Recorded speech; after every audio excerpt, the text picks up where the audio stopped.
Hi guys, Charlie from Monicure 3D. Today we're going to have a look at support, and there's a lot of videos on YouTube about this topic, but what I really found there wasn't a lot of was videos about not just here are our support settings, this is what you should use, but why you'd use a certain support and how to position the models, the whole thing from beginning to end. Today what I thought we'd do is introduce someone who's been using Lychee Slicer for a long time, since it started. Tim from Dungeon Labs is joining me today. Tim, welcome. Tell us a little bit about Dungeon Labs and what you do. Yeah, we do a lot of production 3D printing, so that's sort of like taking some models and mass producing them. We get smaller orders as well. A lot of the time we get orders from Hero Forge, and so we need to take those models and support them in Lychee and then print them out. Let's get into this, Tim. So Lychee is a slicer that you've been using for quite some time. Yeah. I know you got me onto it.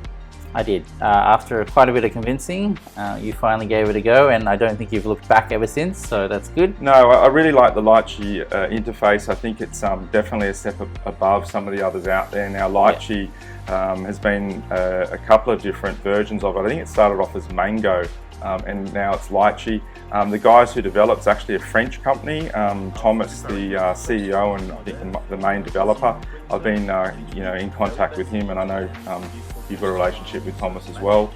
I think that's one of the best things about Lychee, because whenever you do have a problem, you just can jump onto their Discord and have a chat with them, and they're pretty helpful to get things resolved very quickly, not like having to support a helpline where you've got to wait for hours or days to get something back on an email. It's much pretty better. Instant. Yeah, no, it's good. No, they're very reactive, and if you do have any problems, definitely jump on that Discord group. So today we're going to look at doing a model which is quite big, and it's got a lot of different parts to it. So not long ago, one of our customers, John Allett, he did a model of a spacecraft called an Inceptor from a program called UFO.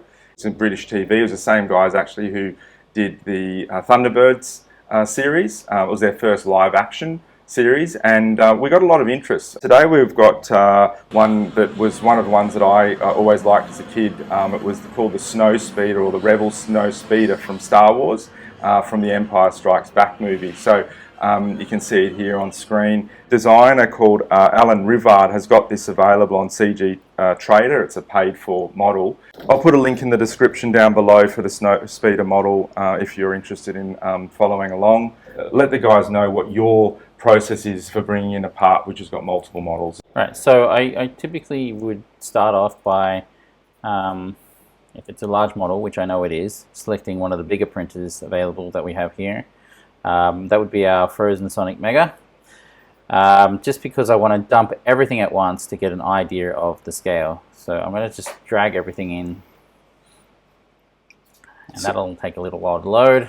So I noticed when I downloaded it, some of these files are quite large. Now, obviously, is that going to affect it, depending on what computer you'd have? If you had quite a slow computer, would bring them all in like this cause problems? Yes. Yeah, absolutely. But fortunately, well, you can't see my screen here, but most of them are under 5 megabytes. So they're pretty light on size. So when you load them in, you've also got this window here where you can check. So you can see that they're not using much memory, all these little parts. Okay, so that little arrow there is going to show you the vertices. So what are they? Yeah, so the vertices are like the number of points on the model. Yeah. And how many polygons it makes up. So they're the lower that is, the lower that is, the better. Like in terms of how easy it is to import them into Lychee. Sometimes you'll have more complex models, which will slow it down significantly. Is it true the higher the polys, the better the detail? Not necessarily. Not necessarily. In a lot of cases, yes. But for example, you could have this whole entire panel here. Or what are we calling this? Frame bottom. This could be a high poly count export when you're doing it. But visually, you can't tell the difference. But there could be hundreds of thousands of triangles in there, and you wouldn't be able to see a difference in the end. But you don't need it. So you don't need it. Yeah. So really, what you want is an efficiently designed model that has a low poly count but has the detail with it. Exactly. So when you're doing smaller miniatures, the poly count definitely matters. Yeah. But larger ones like this, Big flat surfaces, you don't need it. Yeah. no, So that makes sense. the artist should know what they're doing when they're exporting the models to STL anyway. So especially if you're paying for something, that would be something to look for, wouldn't it? To make sure that that's, because that could be a real game changer in regards to how quickly you can, and dealing with large models is obviously going to be harder, especially if you've got a slow computer. Yep, exactly. So as you can see, a lot of these pieces are just way too big, even for our big printer here. There is obviously a lot of parts, so this is just like, this is not a practical way to start working on it, but it is a practical way to give you a quick overview of what you're working with. So now that we know, these pieces are probably not going to work, so we'll just delete them for now, and just to get an idea of whether or not we can fit any of these larger ones on the plate. Now we'll talk about angling and position later, but typically I get it into something like this to print. Yeah. And you can see, so this is the Mega 8K from Frozen. This is the biggest printer we've got, and I think it is a 15-inch screen. I'll put the dimensions on the screen now, just so you know what it is. There you go. Oh, there you go. Thank you. Yeah. So it's the screen there you can see is 330, but the actual volume is what's important.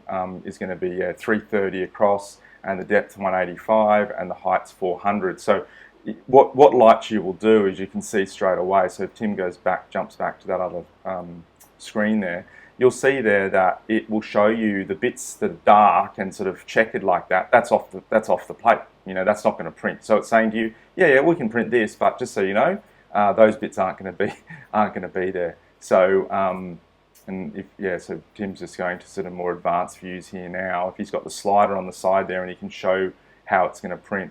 Now, interestingly, there it shows it printing, which but it does show the framework.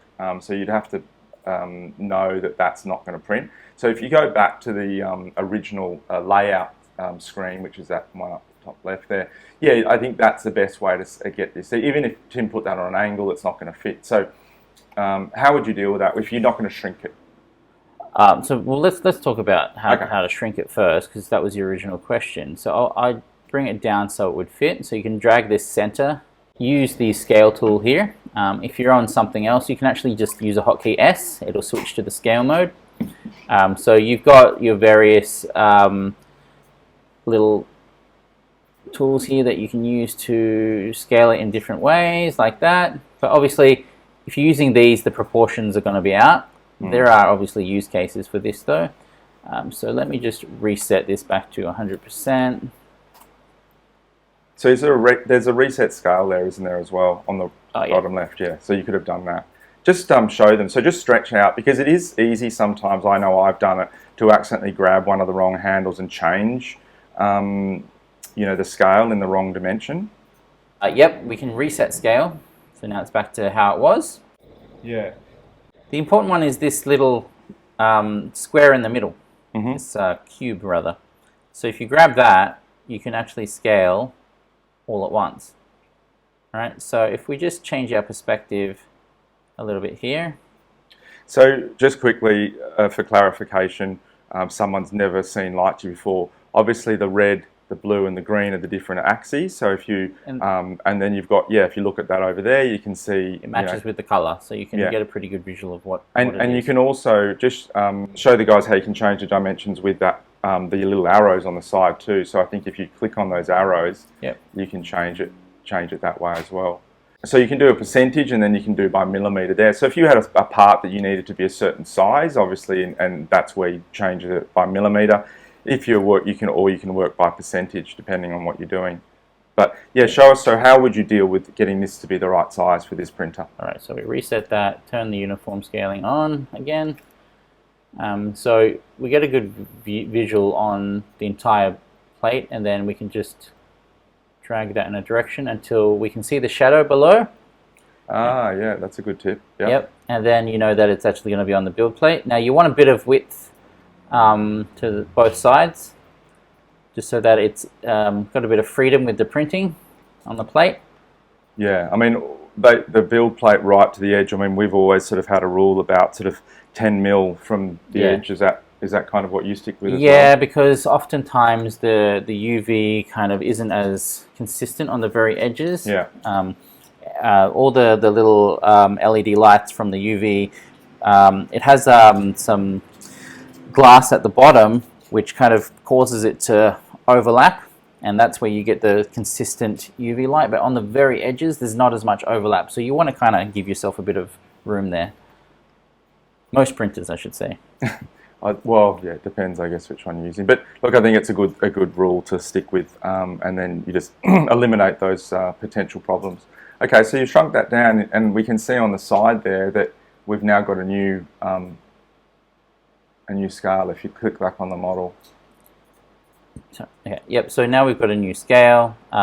Let's say we're happy with that. We can make it a bit more uniform if we want. 70%. It's still pretty good. All right, so we have that leeway on the sides. It's got a nice even number. So we know that 70% is the scale that we want. What about changing its direction? I mean, if you were to print that, you know, on more of an angle, you'd be able to make it a little bit bigger, or would you prefer to print it like that? I'd like to print it like that, but yes, if you could kind of make it a bit bigger if you were to rotate it. You can hit the R key to rotate. Yeah. And then the T key lets you move. So another thing to keep in mind is you've got this cube at the top, which you can flick to change your angles if you don't want to use your mouse directly. And you can also drag it too, as Tim can show you. You can just sort of hover over it and drag it around. So it's a really good way to visualize and see different angles, and that's all. So you can go from the top as well. That's at 70. Obviously, everything else has to be at 70. Yeah, right. So let's reset this back to 70. I've got uniform scaling still on, so I can change any of these and it'll adjust all the axes at once. We can just reset this back to where it was, thereabouts. All right, so it doesn't matter too much, we already know. So that's a pretty good point. Let's highlight that. You can see that I've got it off the plate again, but it's still a good indicator to know that you don't have it in the right position.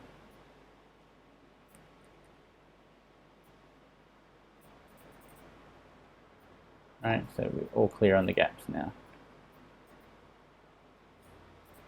Okay, so typically I would just take note of this 70%, and then I just scale everything at 70%. Yeah, okay. Whenever I import another item, so say we're done with this, we go a new scene, we bring in even something much smaller. There's a cannon here. All right, we go to scale and we just 70%, done.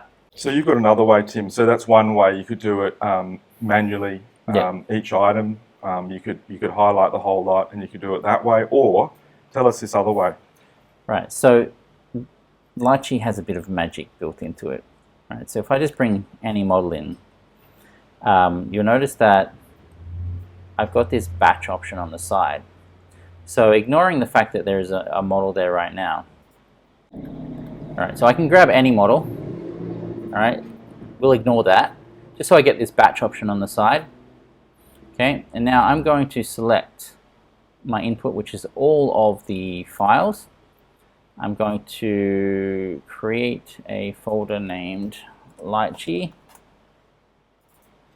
and that's going to be my output folder. And then we can use this scale option. So what's going to happen is it's going to grab all those files one by one, scale them, save them as Lychee files. Right, at the right size, yeah. At this scale. So run batch, and you can see what happens. There you go, it's doing one by one. You can actually quickly see it shrink. All right, so when it's done, we get a result here. Fun fact here, it lets you estimate how much resin you're going to use and how much it's going to cost. Geez, you're getting our resin cheap. I know, right? No, that's a lot of resin. Obviously, some parts could be hollowed, but we'll get to that later.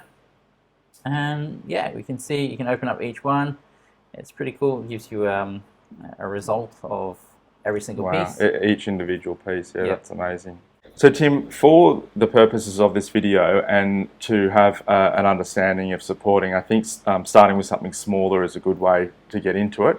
So Tim, I noticed with this part you've put it on a bit of an angle, a couple of angles. So you've got obviously the angle.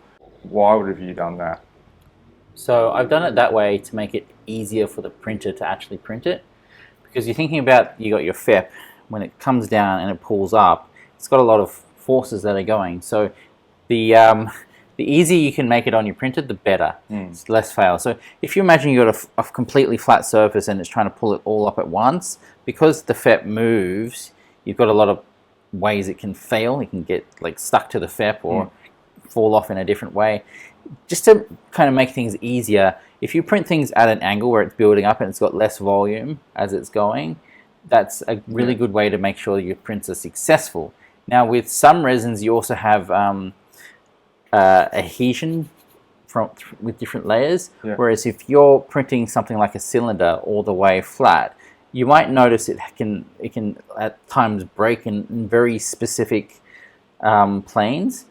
Whereas you tend to get a lot more strength on an angle because you get it's to do with different pixel density. It becomes stronger and so that makes sense. And also the suction effect. You know, something like this, if you were to print that flat, then all of a sudden you've now got a sealed section which could cause you know, suction problems. Not on supports, we don't have that issue because there's, you know, nothing going on like that. But I think what you were saying there, and that's a really important thing for everyone to understand, and I've been sort of saying this for many years ever since we started, and very different from FDM. If you come from FDM 3D printing, you know, we tend to print everything very flat on the build plate, and that's how the printer likes it. With resin printing, it's a very, you know, very commonly known that they like to be on an angle, and the reason is quite simply avoid large flat areas coming in contact with that FEP, and it's just to do with the, as you say, the forces, you know, and avoiding big large areas. So now what I'm going to do is I'm actually going to do, just for demonstration purposes only, we wouldn't really do this, I'm going to flip this over because we're going to show you how the different supports look against some of these details. So some models you might have details on the back and the front, so you just can't avoid actually interacting with this sort of stuff. So you want to, this is where like the different size supports come into play. So let's talk about that. So Tim, just quickly go through the menu on the side there. So you've got your global, tip, mid, base and base tip. So I think a good way to do is just to, let's use medium to begin with. I'm not going to save these settings, but I'm going to mess around with them so you can see the effect. Yeah, that'd be great. Okay, so let's start off by finding this point, and we'll explain how this works a bit later. So this is a medium-sized support. Now let's look at the effect on the global settings. Let's start at the bottom actually. So the way this sticks to the plate, the shape of it, we have different options here. So we can change this and this. All right. Most of the time I just stick with this. And honestly, this doesn't really matter in the end because we don't end up using it. We'll talk about rafts later. But it's good to know because in some models it might be important.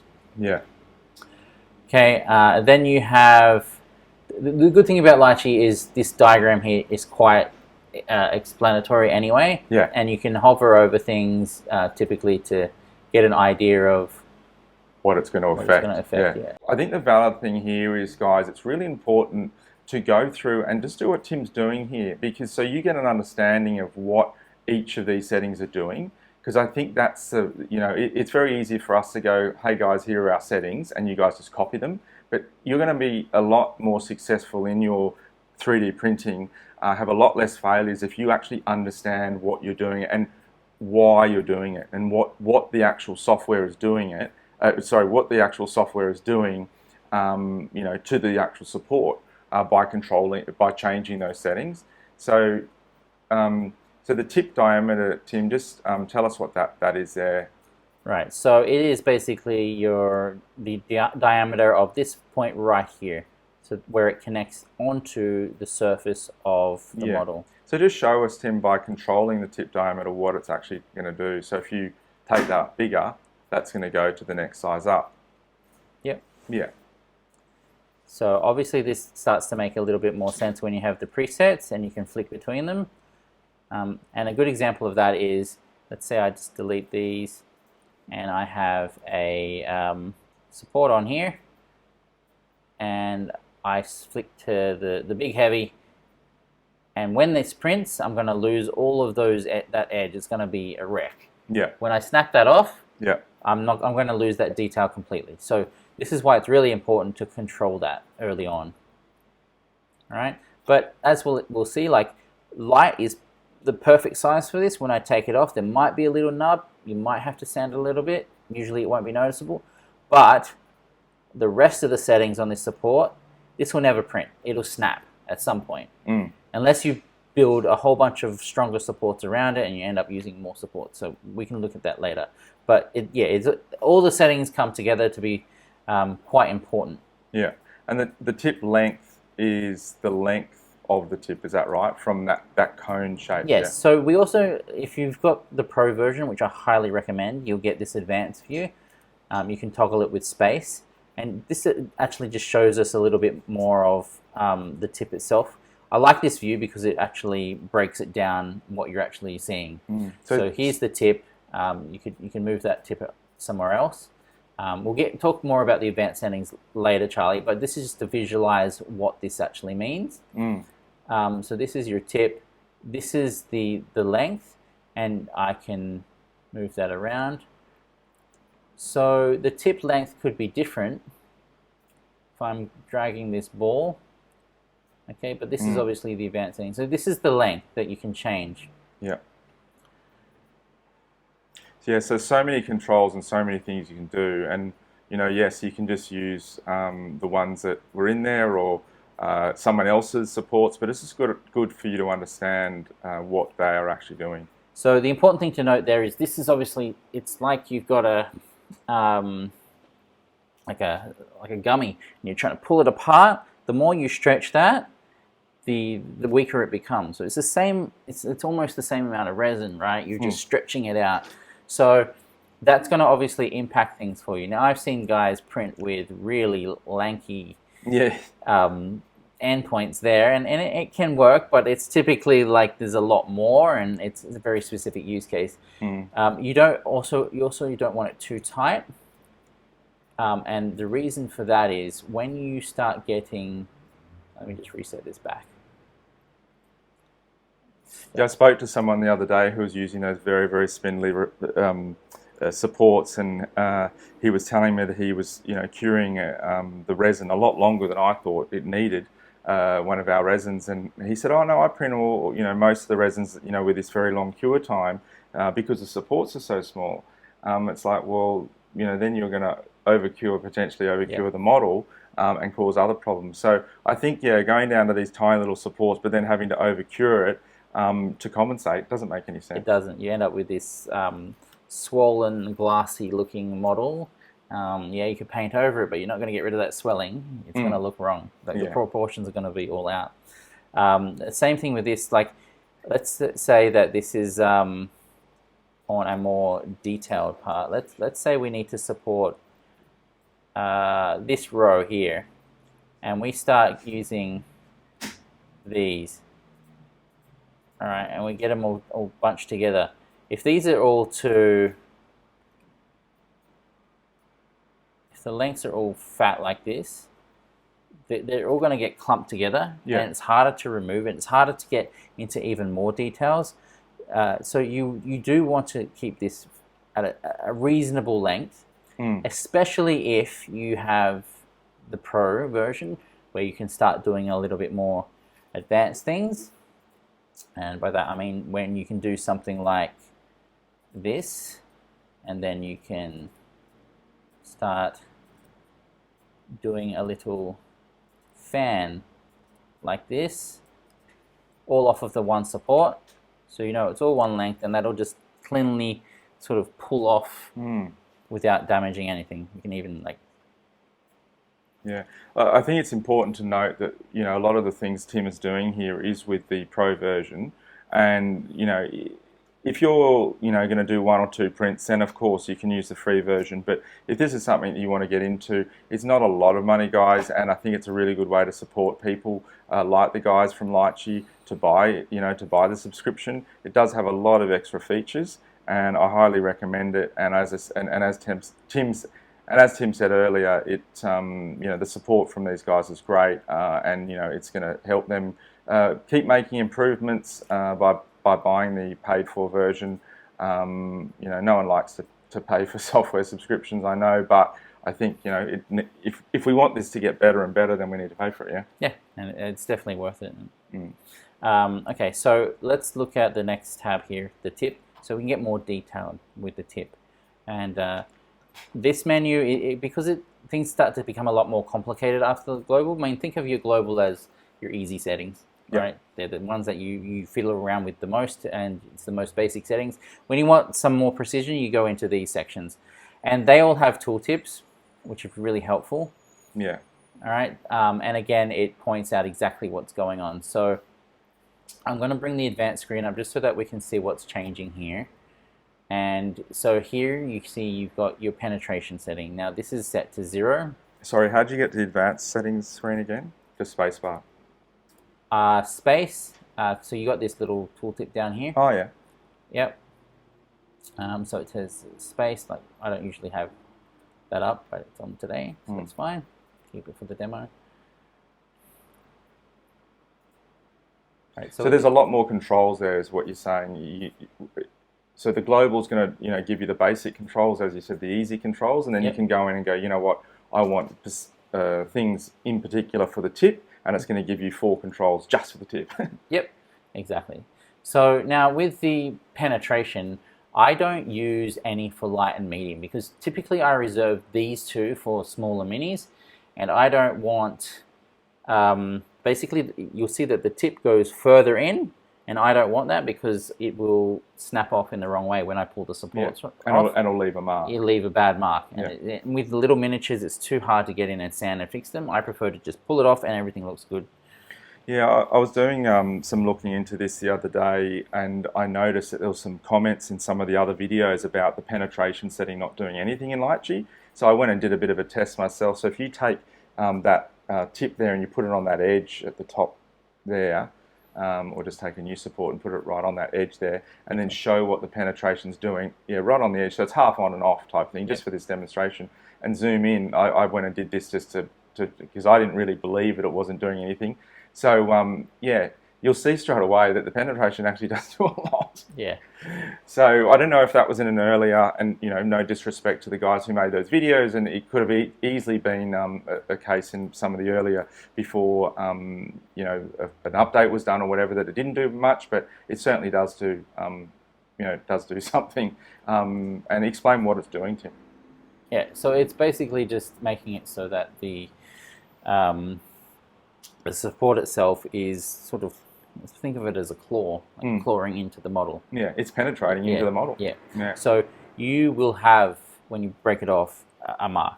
You can guarantee to have a mark with that. That's even at the no penetration, you see that it is in slightly. Yes. Just because it can't be off the model. It needs to stick to something. So you're always going to have that, but it's going to be less noticeable. I mean, we're talking about. Well, maybe that's what I heard on other videos, is that the penetration, it is still penetrating, so there's no need to increase it. But I don't know if that's quite true either. Like, I think that depending obviously on the size of the model, I think that would definitely make a difference. Yeah. So again, it all comes back to that tip diameter versus how much penetration, because technically speaking, the more you penetrate, the diameter will grow. Yeah. You know what I mean? And this kind of comes back to the next point, where you might have a specific use case where the nubs don't matter. And maybe in our case, it really doesn't matter when we've got the model flipped on this side. And you've got this little setting here where you can change the break point. You can add a more... sorry, my camera flipped over there. Yeah, sorry, that confused me just on that breakpoint. What is that? What's the idea behind the breakpoint? Imagine, what's a good example? You have those injected molded chips or miniatures, and they come in those plastic strips, and you've got like those little points at the end where you kind of twist to pull them off. It's kind of like that. So you can have like twist points or points where you know it's going to snap. So it's going to break hopefully here. But wouldn't that leave more of a... Yeah, absolutely. Okay. But maybe that's what you want. Maybe you're okay with that. You can just sand that off or snip it off. And is that because that's going to be a better contact point? You're more likely to get a successful print? Less likely to break off during printing. Yeah. Right. But that being said, I don't use them. Yeah. No, and I notice they're not as part of when you download Lychee and you install it. They're not part of it. They're always at 0 with the penetration as well. Yeah. But maybe you want that, and that's okay.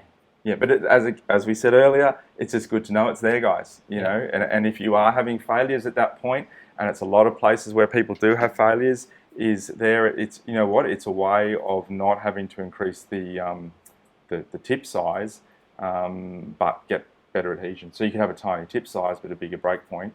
Yep. Yeah. So if you look here, if I change the tip diameter, it changes in global as well. It's the same setting. Yeah. All right. It's just there for convenience. Yeah. So the global settings, there's some main ones there, but then you can go in individually and adjust things, more settings in the individuals. So it makes sense. Yep. So then the tip length is pretty much the same thing. Showing you there, you can flick back, it's changing, and we already spoke about that. So that's not a good support. We wouldn't use that. All right, so especially not for something this big. Okay, so let's talk about the midsection. So I also see a lot of controversy about this. All right, so you've got, this is like a place where if you've got a big model and you've got a lot of supports, it's a really good place to save a lot of resin, but also to cause a lot of problems. All right, because this is essentially holding your model up while it's printing. If there's a big long print, which the other part with the frame will be, yes, you want these to be strong. You want these to be thick. So this is the midsection. If we have a look at how this works, so that you can fatten the top. Let's just bring this out a little bit so we can see it. Now, as someone who manufactures resin and sells resin, obviously I want you guys to use as much resin as possible. And so, Tim sitting here and telling you that the supports are better thick, you're probably thinking, oh, this is just because he sells resin. Well, the way that I see this, and I'm sure Tim will agree, or you can tell us, Tim, is a failure is going to cost you a lot more resin. It will cost you a lot more resin. So it comes to the point where you're like, especially with a model of this scale, those frame parts, if you fail, and it's going to fail towards the end because that's where the most weight is, it's going to ruin your day. You're going to be cracking open another bottle of resin just to fill up that tank again and start all over. You don't want that. No, well, that's it. And I think we all hate the failures. And the best thing is when you put a print on at night and you wake up in the morning and there it is sitting there all perfectly printed, and it's great to go. And that's what we want every time. Hence the reason for getting the support settings right. It's just so important. Yeah. All right. So you obviously got your top diameter, which makes it thicker up there. Now, obviously, in some use cases, you might want that extra strength up there, which is fine. And you've got the same with the base. You can blow that out as well. The better view is here. You can see that's becoming a lot more thicker than our base one. And you might go the other way. You might make them really thin. Yeah, so it's interesting. You can make them thin at the top and thick at the bottom. Yeah. Generally, I'd see that's usually not what you do. Is that right? You should have it thick at the bottom and thin at the top if you're going to do anything like that, because you've got that pull. Like a tree. Yeah, exactly. So just bear in mind that everything you're seeing here is actually flipped.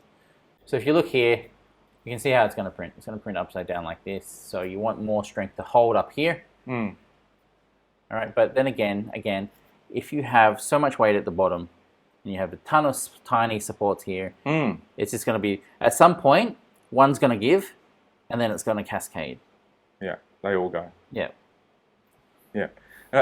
That's a really good trick that you showed there, Tim, going to that export setting and showing those simulators. It's a good way for you to understand how it's going to print. And I think when you're doing the supports, it's good to check that and just go, okay, well, do we have large flat areas coming in contact? Is the angle okay? Do I have enough supports on it?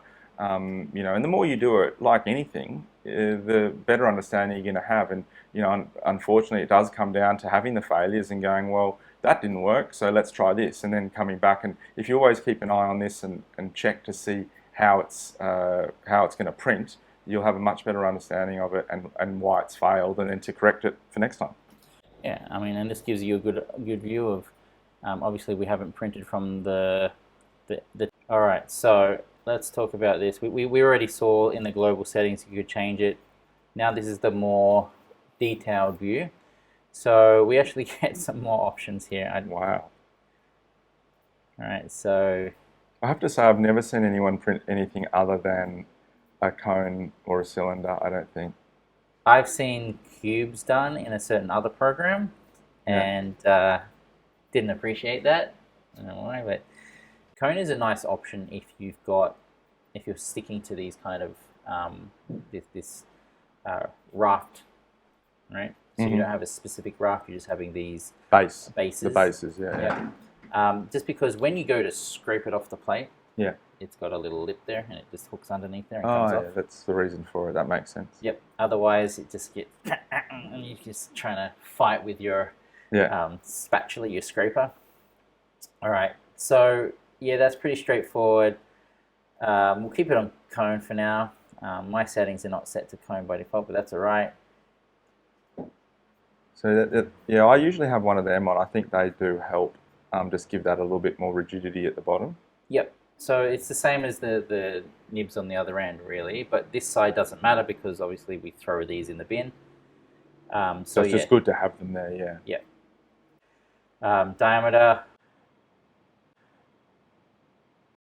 and the thickness. Like this is half. Like honestly, you don't need much.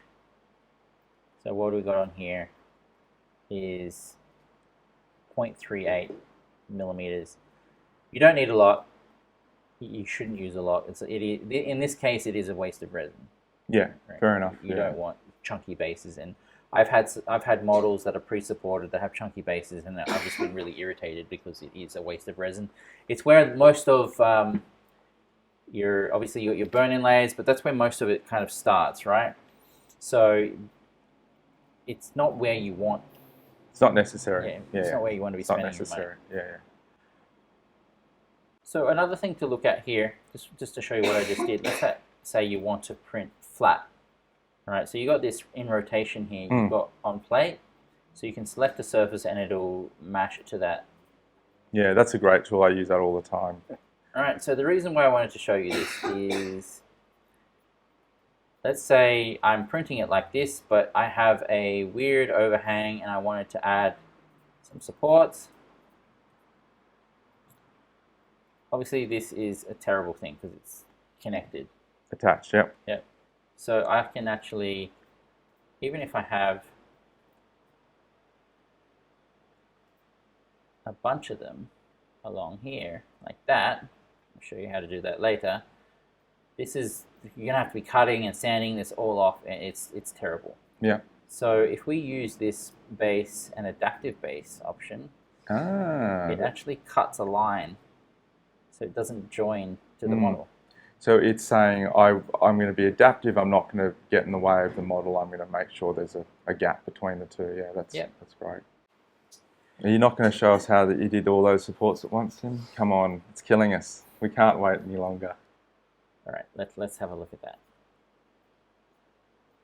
I'm not sure if this is actually a pro setting, but I'll show you anyway. Let's go back to like a medium support. So if I click on there, I add one. Now this is why you raise it. Click there. Now if you hold shift, you get this preview. Now this is really handy. Let's say I actually wanted to support on this angle. Okay. So what I'd do, typically, I'd start off with heavy on the corner. And I would hold shift and I do a few heavies up there. Now you can select an existing support, hold shift, and it'll go from there. Wow. You can do that, and then if I want to do another one, you can go from there. Right, but you don't need so many heavies, so you can just do like a few more heavies on the corner, and then let's say I wanted support from here with mediums. I click, and then I drag it all the way. Yeah, well, that's a lot quicker than having to sit there and click. Yep.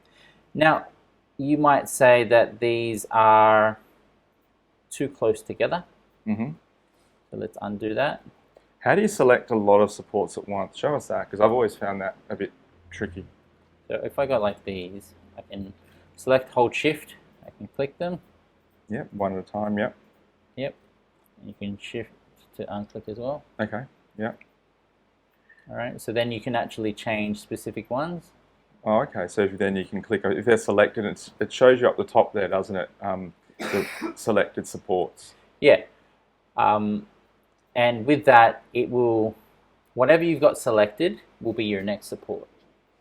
Sure. So even if I go into here and I did some of our crazy customizations and I click back here, I get the one I just clicked, but if I click here, it'll copy that one. Oh, okay. So on your workspace, you could actually have some custom support that you wanted to reuse, and that's how you would do it. You could just select it and it'll copy it. Copy it, yeah, okay. Okay, so Tim, so if we wanted to create a support, or this is a support that we liked, that we wanted to keep, how would you go about doing that? Yeah, so let's say we had like a 2.5 and a 2.5. So this is the one that we've customized, we like it. All right, so we got this set, and then we can go create from here. We can say bigger, heavy. Oh, I see. So then it saved it into that spot, right? Yeah.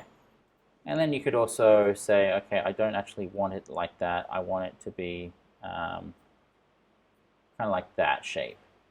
Then you could go into here and say, all right, I want bigger, heavy to be overwritten. All right. So that's the new big heavy. Yep. Yeah. Okay.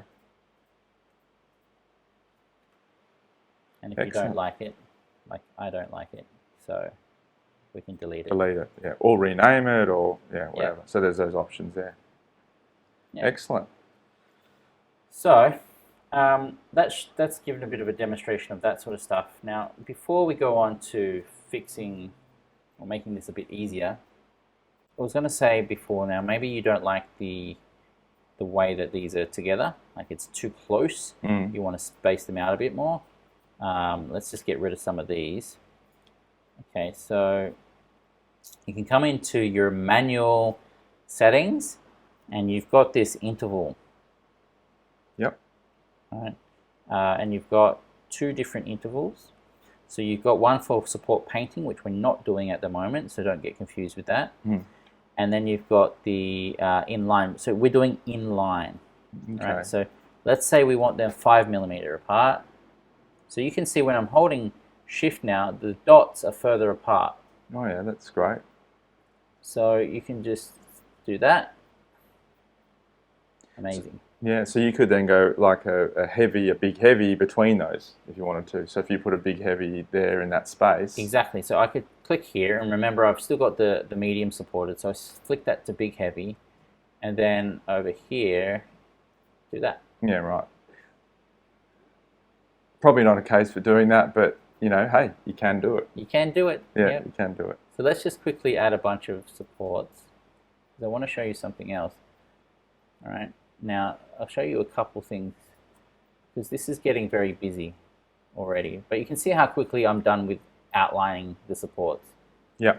All right, but this is now in my way. So this is your most helpful tool, the visibility. So you can flick it so that you can see the bases and the tips. Tips only. Middle only. Oh, tips and middle. Now, I like to use just tips, because I don't need to see the bottom. right? Is that this is a basic viewing thing, isn't it? Just a way to be able to do it without them all getting in the way. Exactly. Now you can get rid of the tips as well. Wow. Okay. But that becomes harder when you're trying to detail your supports. Yeah, sure. When you're putting them in places, yeah. Yeah. All right. So now that we've got that, we do care about what the bottom looks like in terms of raft. So we turn that back on and we switch to rafts. Now you got a bunch of options here. Now what this means is this area at the bottom, how it's going to print. So this is okay, but when it peels off the FEP, it's not an even distribution of resin. So it's going to be like really weird coming off. That and the amount of surface area on the plate afterwards matters, because you want more, so it's less likely to rip off later. Yeah. So I guess an individual base is more likely to peel away, but if you've got the whole thing as one big base or a raft, as they call it, it's less likely to peel. Is that especially when you're dealing with you've got some perforated plates, you've got laser etch plates. In a lot of my cases, you have sanded plates, just to give it more grip. If you've got only a couple points on there, it's not really gripping to much or anything at all. So the more area you have it gripping to that surface, the better. Yeah, okay. So you got a few options. You can go with a circle, which is a really big waste of resin. Yeah. Same with this square. All right. Now you've got something a bit more precise, and there's nothing wrong with this. All right. So that's following the shape of the model, and yeah, there's a hole up here, so it's actually decided not to stick anything there. It's a bit strange. All right. This is more of a surface area as a whole. Again, it's okay. Bit of waste. This is weird. I don't really use this. It's like a perforated plate. Mesh, yeah. Yeah. Again, you've got an area effect. You've got specifically the shape, so it tries to make an outline of it. This is a good one for a lot of smaller minis, again, because of this lip. Right, so it makes it easy to get off. But my favorite is this one. I think most people use this one. Right, and as we start to fill in the center, let me just flick back to this view, and I'll start adding supports in the middle. Okay, it doesn't really matter how they are. This is just for demonstration purposes. Even if we get some over here.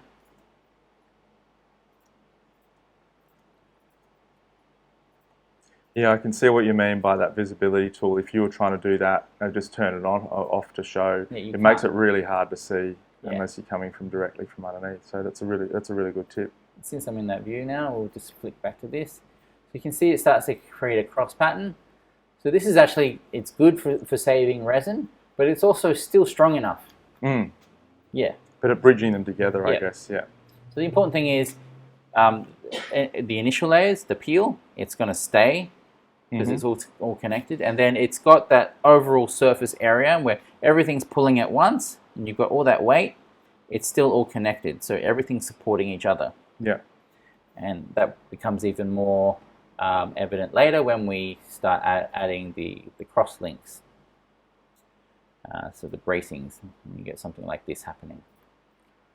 All right, so you start ending up with a really strong structure. So Tim, I know there's probably guys watching this and they're going, come on, why can't I just hit auto support? What's the reason behind that? So we can do auto support. In fact, let's do that just so that we can answer that question.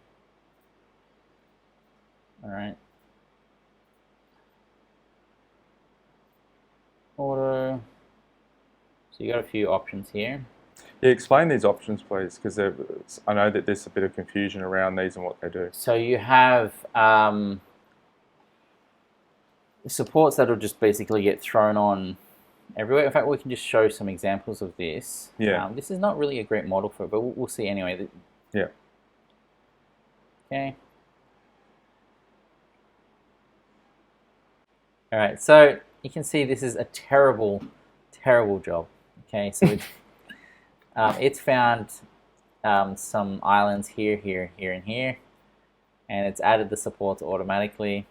And this is because we've literally told it to only generate on the island. So it's only the points that we've just explained that are kind of floating. Yes.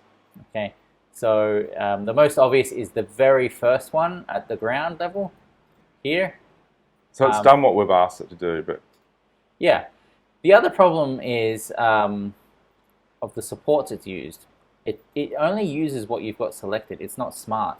oh, I didn't realise that. So this is a big problem. Let's start again. So this is going to do any internal supports, which is, I think it's only them. It's things that need to connect internally. Yeah, so I think overhangs internally opposed to the other setting, which is to ground only. So that's only going to do from the model down. And I know a lot of guys don't know that setting, and it's a really good one to understand. To ground only, in a lot of cases, is the only one you really need, depending on what you're printing, of course. Yeah, so okay, let's just use the basic one. So if I click the generate without doing anything specific, it's actually going to do them all. Okay. The other thing is, it's gonna, as you saw that pop up, it is actually going to go ahead and trash all your supports that you've already done, and it's going to start it again. Yeah. Now this one is not very accurate. It was fast though, way faster than because it doesn't do a detection. Yeah, it doesn't do a fast detection. You see that we still have these red spots from when it did the island searching earlier. That's just alerting us that there's stuff there. Again, I've got the big heavy supported, so it's gone ahead and put big heavy everywhere. Now I could go and select all and I could change them, but they don't all need to be mediums. Okay, and this is really, it's a lot of spaghetti. Like, it's not really orderly. No. It's not great. No. There's a better way. Yeah, and that's why we do it manually, or you do it manually. And I guess you could start with automatic. I know a lot of guys do that. They'll start with automatic, but then they'll go in and tidy it up. Well, yes, but now there's an even better way, which is, let's call it semi-automatic. Okay, that the guys at Lychee have come up with. Yeah, so this is quite, at the time of filming this, it's quite a new way of adding supports, yeah? Yep, this is called support projection. Now, again, we can go ahead and change the angle of the projection. So we can up that, we can lower it. So what I'm going to do is I'm going to use the surface detector. I'm going to do that. Okay, let's just go with this for now. Oh, I don't really want it on the sides. Just try messing with the angle a bit. It might detect a little bit more. Yeah, let's go a bit lower. So you notice how the highlighting changes? Okay, it starts finding more. So you can just mess around with that. What we're actually doing here is we're telling it, find a surface that we're happy with, and you're going to put all the supports on that surface. And just that surface. Just that surface. Yeah. And the greatest thing with this is, we go preview support, we can be a bit more specific as to what type of supports we want. So we've got, again, 3 tabs here. We've got global, border, and infill. So global works similarly to the way that the supports work in the other section. Yep. So here, let's have a look. We've got this little preview area here. So the border, let's tighten that up a bit. Let's make it a bit 4 ml. So you can see these dots on along the side. All right. And I'm going to use the heavies for the sides, because this one isn't actually that big. No. Right. And then so you can either have a border or not. So this is going to make sure that it supports all around. Okay. So in this case, inside and out. Yep. Okay, so that's good. Now we can add some more supports in the middle. For this, it's not very thick, so it's probably not necessary. What we should actually do is just tighten this up a bit. and just use those supports all around. Right. So yeah, but you could, as you're saying, if you press infill, that's going to put them in the middle Yep. as well. So if I turn the infill off, it's not going to put them in the middle. I don't think we need it for this. We add 180 supports, bang, done, and that is, Wow. that's going to print really well actually. So then we're not done. Let's just turn this off as well, so we can see what we're doing. We go in again, and we select this surface and this surface and this surface. All right, we do all three of these at once. So now we go back into a border. Yes, we want a border. They are, because this is not the same borders as the outside one we did earlier. So yeah, we'll add some here, but we'll keep it pretty spacious. It's not so important in the middle. Yeah. Infill on, and so this is going to be the gap between every support. Let's lower this. Obviously, you're going to make it more dense. Yeah. All right, so then you can see what you've got going on there. We don't want light. We're going to use mediums for these. So notice that the border, I'm still using heavies. So we can have different. Yeah. Right, but this is still inside of our model. So I'm going to keep it. It will add a bit of strength. And 270 supports. It seems a lot faster, isn't it? Yeah. It's very fast. Even faster than automatic. Yeah. So that's quite dense, but this is going to print really well. Again, like we said earlier, you do not want print failures. No. So this is better. It's all around better. More is better. Yeah. Now, depending on the resin you're using, for example, if you're using tensile, you do not need to do the braces for something this tight. All right, if you want to be 100% sure that it's going to print well, you can do it. It's going to add a lot more resin to the print because that's a lot of bracing. If we really turn this, There's nothing wrong with that, Tim. but tensile is pretty good at printing and maintaining its rigidity as it's. So it's very good green strength. Yeah. So that looks pretty good already. Now, obviously we're going through how we support this whole model since we're here. The next thing we'd do is we'd actually use this island tool. Okay. So let's go and search. This is kind of what it did earlier, but we're going to run it again because we've already added some supports. So is this going to look for anything that we've potentially missed? Yeah. Yeah. Now, there are different accuracy modes. You always want real. Don't bother with the other one because it misses things and you're just going to have details lost, print failures even. It's not worth it. All right, so that's done now. You can see down here it's found 18 islands. So is that 18 unsupported islands Yep. or 18? 18 unsupported, so we can have a look. You can flick between them. You can see one spot there. Now that looks like an odd spot, but it is saying that you should add one there. It is slightly sticking out because of the groove. Now, honestly, sometimes it'll detect little things that you think, no, there's not really anything there, and you may be right, just because it might be an error in the model and there's like 1 pixel floating, right? Something like that. And yeah, that'll probably get printed. It'll end up in there somewhere, but it's so small that it's not going to affect the quality of any other print. So if you can't get rid of it, don't. If you're really worried, you can flick back to this tool here and do a split, and it will detect any floating bits and it will split them off, and then you can go into your objects and just delete them. Oh, yeah. So yeah. All right, so we have other islands. If you keep clicking this, you can flick between them. There must be a way now. You've found them. Is there a way to see? I want to support these now. Oh, there it is. Add support to all islands. Yeah. Yeah, right. So this is the important one. A lot of these are so small right now. I think we've got the major ones, except that one. I think for this one, we will add a heavy in. Now this is our first one. So we don't want to put it there. You're going to break the corner. So you kind of just want to get it on the edge. And this is where sometimes, if you really care about that little detail, you might want to change the tip and start modifying it just so that you get a clean first We'll put a tip. couple of smaller So what I sometimes do is I'll do on like multiple angles Yeah.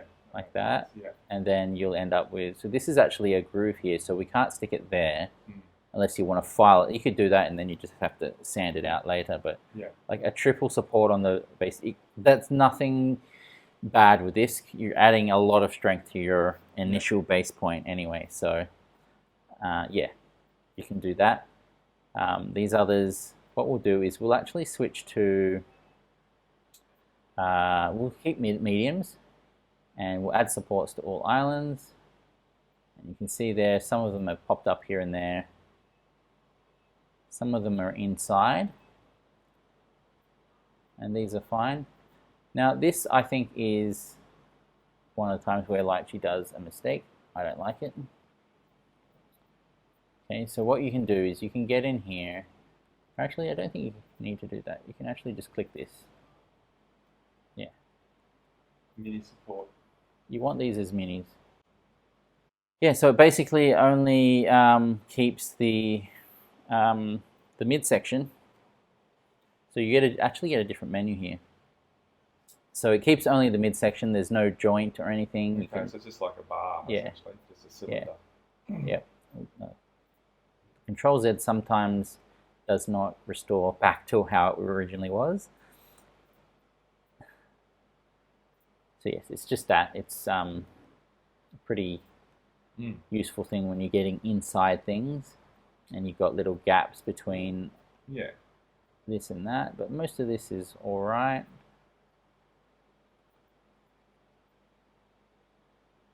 Like honestly, let's say this is a good example of a waste. If you want to really optimize your resin, you don't need that there. So there's a few things that we can do with this. Now let me teach you how to get into this better. So you know where the support needs to go. You can zoom in. Now when you start moving the camera around, it's like really wildly, right? Yeah. So when you get close, Yeah. So the trick is you get in and you tap F. Yeah. And it refocuses the camera. So now when I start to move, it's focused on that point. So I'm still clipping a bit, so I can go in further, tap F. Right. Yep. Okay. If you really want to start getting up in there, you can do this.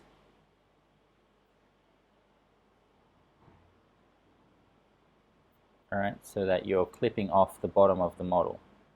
Oh, so you can just view it better. Yeah.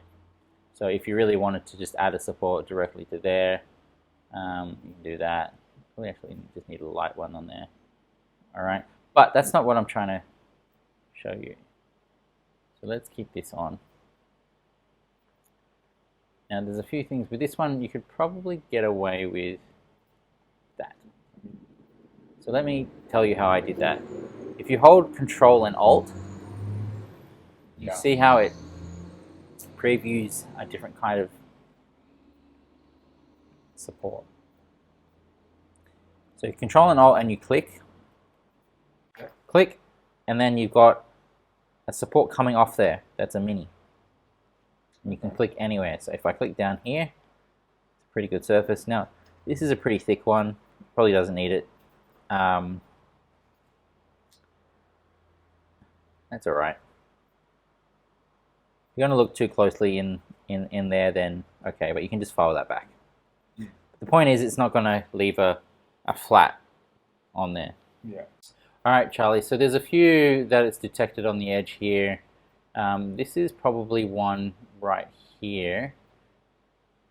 I should mention that wherever your cursor is and you tap F is where it actually focuses. So that's See, this is a weird one. Like, it actually doesn't need to be there. No. So sometimes it does some false detection, which is fine. You just clean it up later. This one, it's detected that overhang there, hasn't it? but you can see here, like you've got this preview where the line where it's going to print. Right, so it's coming up, coming up, coming up. It's actually okay. It's going to be okay because it's not an island as such. Yeah, it's probably just detected a weird vertex there, where the polygons are joined together. There's something odd there, so it's Said, oh, I need an island there. Let me just ignore that one.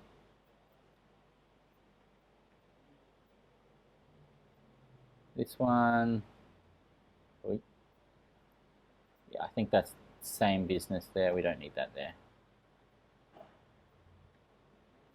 So it's good to just look over. So they look pretty clean, but maybe there's a bit of detail we can't see underneath. So that's fine. Now let's say that it has put the one there, right? Yeah. You don't need that big one there. So if you hold, let me just, oops.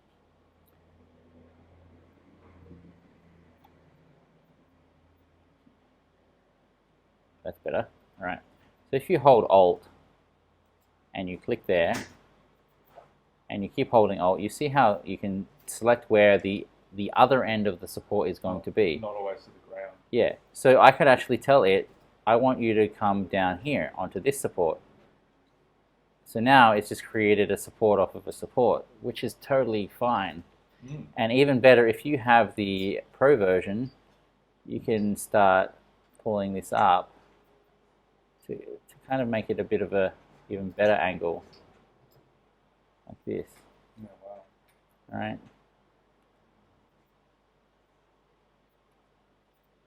It gives you so many different options. Yeah. So you could do that. That's fine. In fact, we'll leave it in for this. Yep. Should we use the bracings? Yes. Now, typically I don't use parenting. I don't like it. I'm not going to recommend it in this video. What is parenting? Let's have a look. So I'm just going to save this now. All right.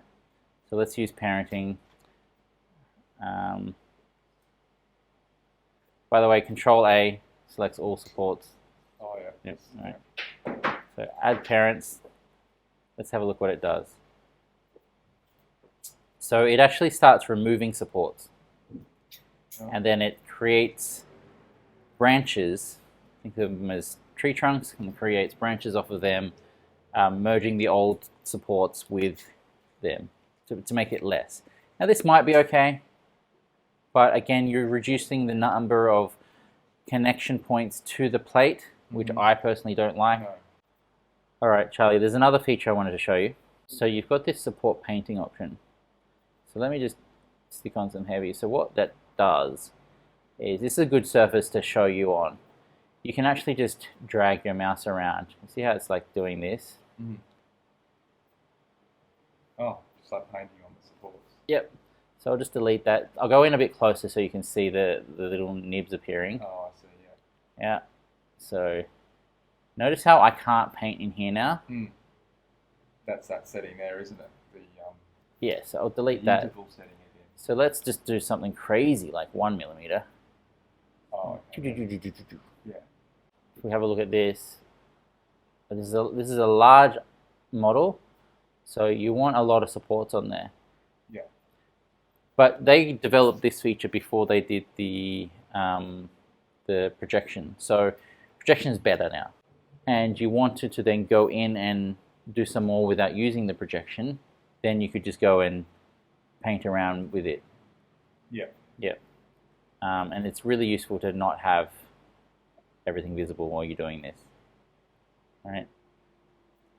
A good thing to note is, if you're doing a surface area like this and you're painting, this is where the interval really shows, because if I'm going along like this, I can't do any more. I can do it off onto the next surface, but it's the distance between them. All right, the last thing I want to show you here, you've got this avoid every support option. So let's just have a look again at what this does. All right, so I can paint there. Now if I start painting here, it's not going to add more. All right, it'll just find enough of the interval, but it'll maintain that interval. Now if I turn this off, I can start and it will ignore the existing supports, and it's only adding with the interval for this new round of supports. Okay. Yeah, so that can be handy if you want to do like an offset like this. and then you start there, and it'll do them in between. Right. So what's that, the shift key, you can turn that on or off. What would be the point of that? So if it's getting in your way, if you're doing other tasks, you may want to keep it off, in which case you won't get the little previewer. And when I click away, it doesn't do anything. It just deselects the model. Yeah. All right. So the other feature we should look at there, I'll just show you, is if we select this and this, we can generate between the points. Oh, okay. That's a cool one. Yep. Right. So I'll leave this on. You could do that with the shift key on anyway. You could just put one on one line and one. Yeah, I can select up here. Those two, and then just hit. Yeah, cool. Yep. So there's a lot of ways to do support. It's very handy. So if you were to hollow this, how would you go about it? All right. So if we go back into prepare, go to hollow. Let's view the full model to begin with. Let's start by just talking about drainage holes, just some for simplicity's sake. Now, let's raise this off, because most of the time we're actually printing not on the plate. So let's assume that we want to have some holes at the bottom. This is just where the resin is going to flow out. Okay, you can have holes wherever. Okay. Yeah. Now let's go into talk about 2D hollowing first. All right. So this one we can turn on, and you can see it creates a lattice. And I'll just put the wall thickness to 1.5, so that's just going to maintain that edge. Yep, at 1.5, that makes sense. Yep, you can have it thicker if you need something a bit stronger.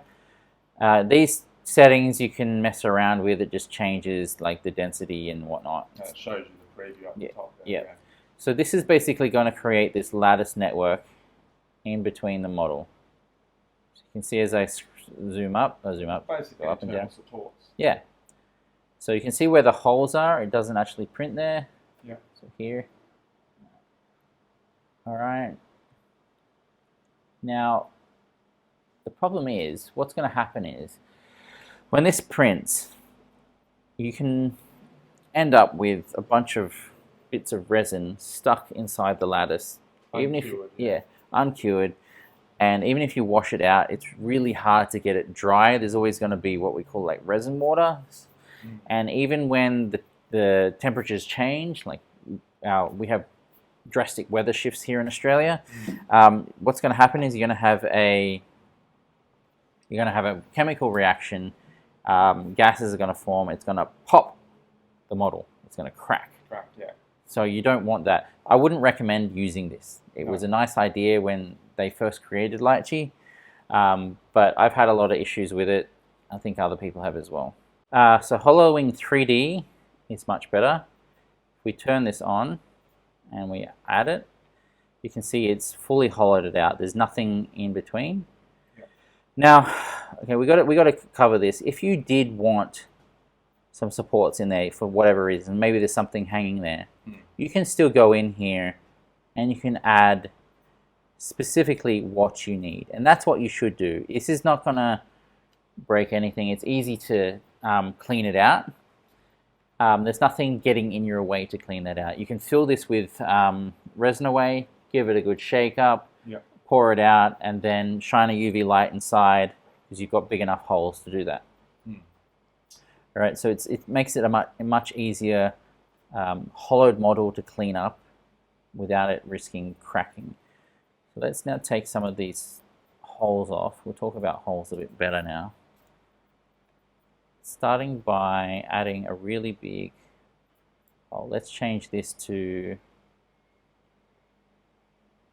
a big hole. Say we want the whole thing at the bottom hollowed out. Yep. Problem is we have every other surface as part of the model. There's no other holes. Yeah. So when it goes to print, it can get pulled off the plate. It's the suction. It's suction. It's going to hit the FEP, and it's going to, so it's stuck on one end, it's going to hit the FEP, and it's going to, even if that's up there, because of the way it prints upside down, you're going to have the same effect. So you need to have holes somewhere to drain things out. Yeah. So what did you want to view? The I'm side? just sliding it up and down to show Yeah. that suction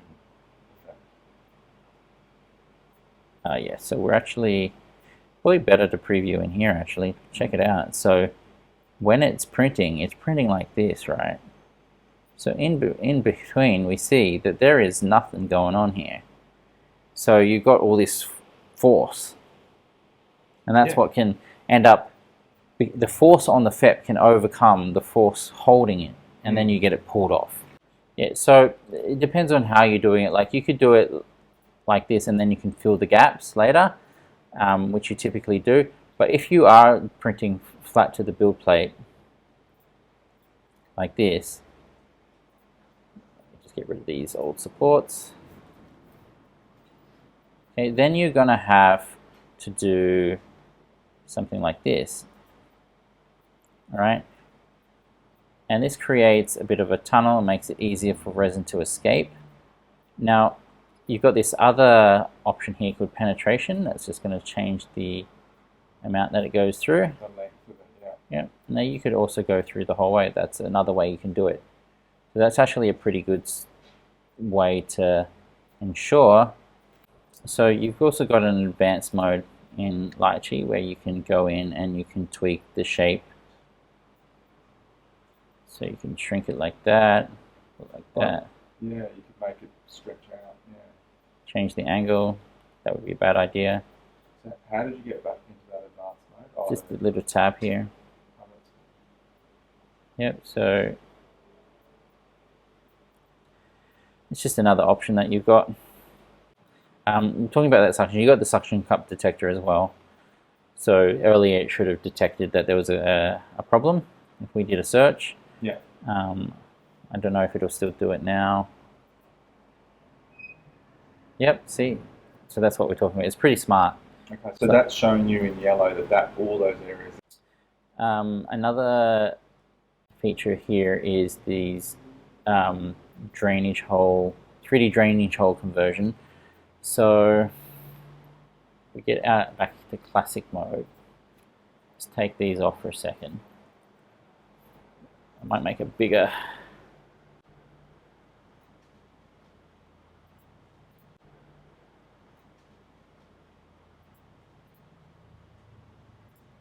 All right, see what I did there, Charlie? I basically popped a cap off. So I made a hole, but also made another model that can be printed, and then you can stick it back in there later, glue it back in, or Incredifill. Yeah. Incredifill, lovely. There you go. Yeah, so show us how you did that. So that's a good trick. I'll do it again. All right, so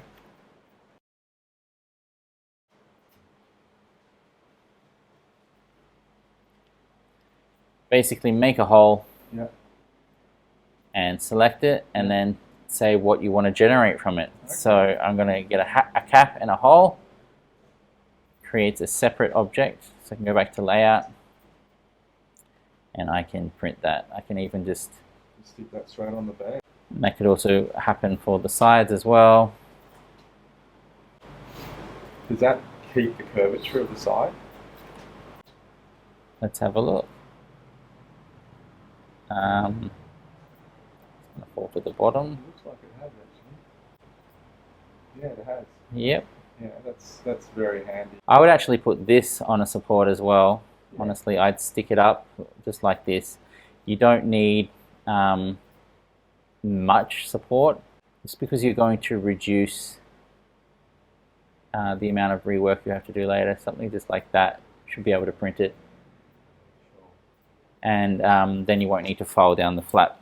All right, so Charlie, one more thing I'm going to show you with this. Sometimes when you're printing and you've hollowed something out, there's actually could be bits and pieces. Like let's say you had a model with the chunky arms, right? And his fat chunky arms could be like a big orc, and you go to hollow and it hollows the arms, but the joint here is actually thin, so you end up with a hollowed area that's just going to collect resin. Yes. Okay. So that's really bad. It's going to crack open later. So what we've got here is we've got blockers. So you can actually add shapes, square, cylinder, or a circle. So I'll show you a cylinder. Yeah, sphere, sorry.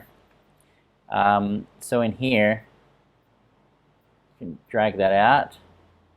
All right, so this here means that all this area that I've got is not going to be hollowed. So in the middle, if we now update this and exit, see what it's done there? Yeah, it's put another cylinder in there. Yeah, that's clever.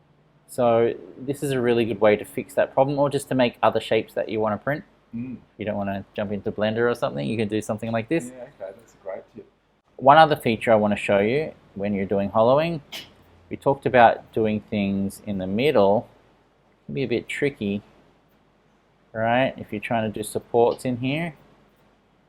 So you've got this toggle exterior. So notice now, when I zoom around, I can always see what's going on inside. Right, so you can then go and add supports. That's clever. Yeah, so that's a good way to deal with doing supports when you're hollowing. Today's video has been comprehensive. We've covered a lot. I appreciate you joining us and sharing your knowledge and experience with us. So guys, just a reminder, the model link is down in the description. If you want to follow, make sure that you subscribe to the channel, hit that notification bell. Tim, again, thank you very much for joining us. Thanks for having me. Thank you for coming, and look forward to seeing how this prints. Yep, let's do it. Let's do it. Thanks. Thanks guys.